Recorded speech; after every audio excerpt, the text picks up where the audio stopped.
இந்தியால ரீசெண்டா நடந்த ஏர் இந்தியா கிராஷ் பத்தி நமக்கு எல்லாருக்கும் தெரியும். டெக்னிக்கல் ஃபால்ட்டால அந்த கிராஷ் ஆச்சு.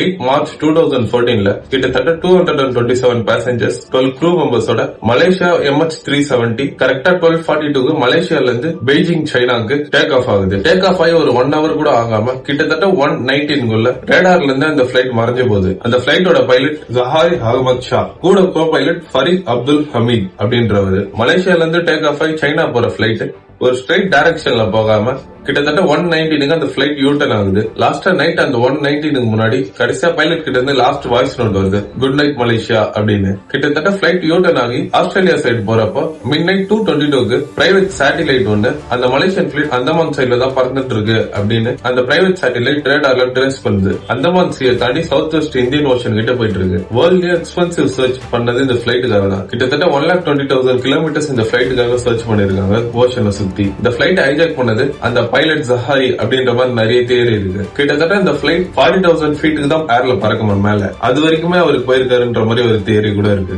இப்ப இந்த கதையை நான் சொல்றேன்னா 5 days முன்னாடி டிசம்பர் 30 அப்போ மலேசியன் கவர்மெண்ட் இந்த பிளைட் காணாம போய் 11 இயர்ஸ்க்கு அப்புறமா கூட இப்ப கூட நோ ஃபைட் நோ ஃபீன்ற மாதிரி ஒரு ரூலை போட்டு இப்பயும் ஓஷன் இன்ஃபினிட்டின்ற ஒரு கம்பெனி கிட்ட MH370 பிளைட்டோட பார்ட்ஸ் எங்கன்னா கிடைக்குதா அப்படின்றதுக்காக இப்ப அந்த கம்பெனியை அப்பாயின்மெண்ட் பண்ணிருக்காங்க. அந்த பிளைட்ஸோட பார்ட்ஸ் யாரா கண்டுபிடிச்சாங்கன்னா அந்த கம்பெனிக்கு $70 million தர மாதிரி அந்த ஒப்பந்தம் போட்டிருக்காங்க. எப்படியோ போன உயிர்கள் திரும்ப வர பொறுத்தல. Rest in peace.